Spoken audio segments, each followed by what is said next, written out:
medicine.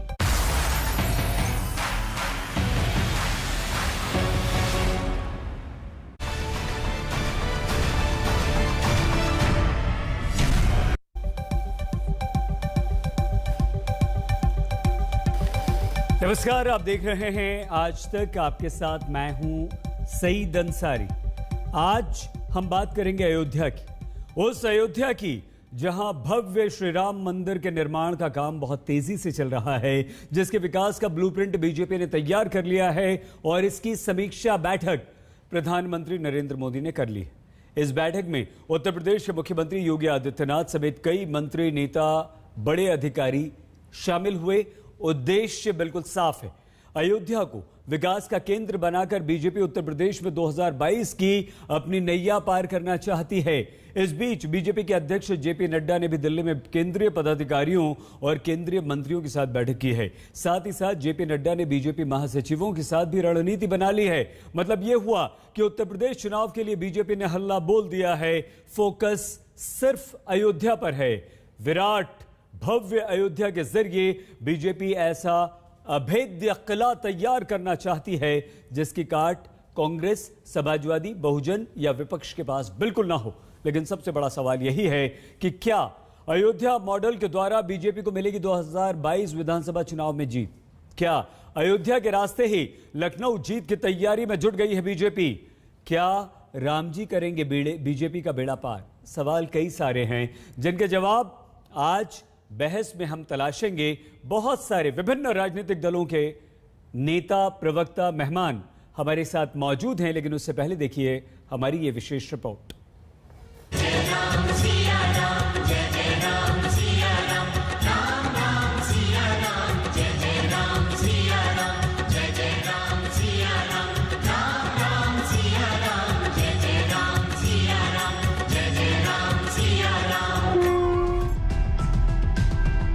2022 के लिए 2051 के पन्ने पलटे जा रहे हैं। यूपी विधानसभा चुनाव के 8 से 9 महीने बाकी है, लेकिन बीजेपी ने जीत का मास्टर प्लान तैयार कर लिया है। अयोध्या में विकास की नई गाथा लिखकर लोगों के दिलों पर राज करने की तैयारी शुरू हो गई है। वैसे तो बीजेपी सरकार ने 100 साल की जरूरतों के हिसाब से अयोध्या का मास्टर प्लान बनाया है, लेकिन पीएम मोदी ने 30 वर्षों के काम की ही समीक्षा की।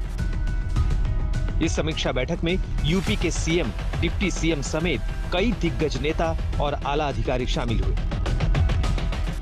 अयोध्या नाथ भगवान श्री राम ला की जन्मभूमि और वहां पर बनने वाला जो भव्य मंदिर है, और उस भव्य मंदिर के साथ साथ और क्या क्या करना चाहिए, उस पर बहुत सारी बातें बताई गई हैं, जिनकी मैं समझता हूं कि अभी तुरंत चर्चा करना तो उचित नहीं होगा, लेकिन उन्होंने बहुत व्यापक विजन दिया है।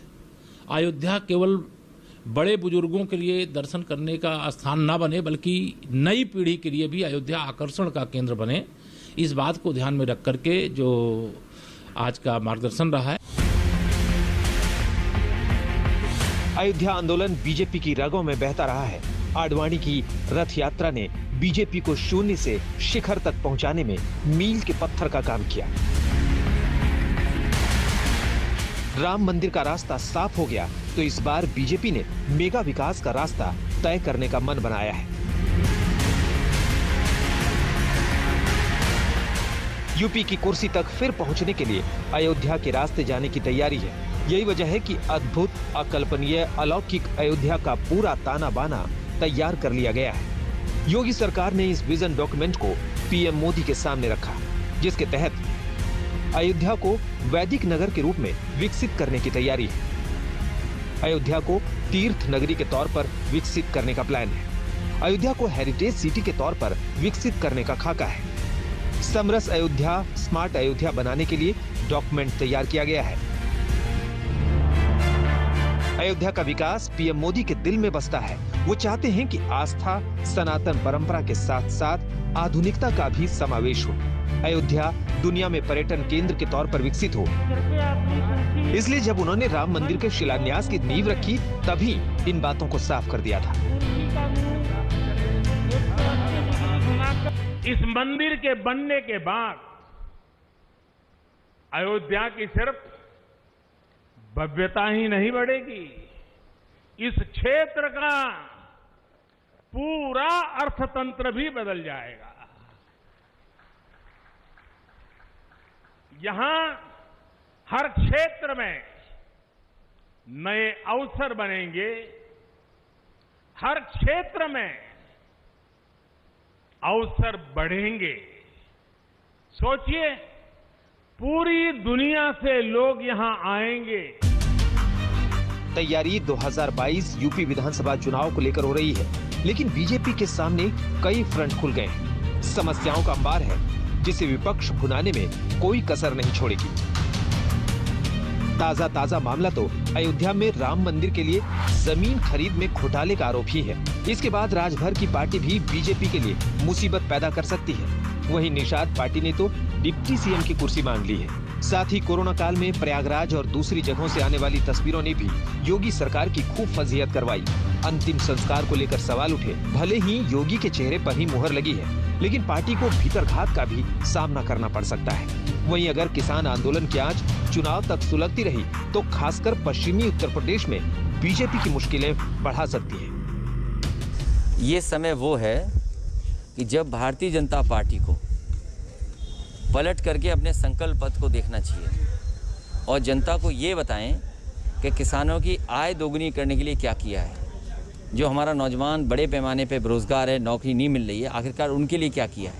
जिन लोगों ने विपक्ष के खुद से कोई वादा पूरा न किया हो, उनका भारतीय जनता पार्टी के बारे में, भारतीय जनता पार्टी की सरकार के बारे में हास्यास्पद लगता है। और मुझको लगता है कि योगी सरकार ने जितना काम किया है 4.5 वर्ष में, उतना पिछली किसी सरकारों ने नहीं किया होगा।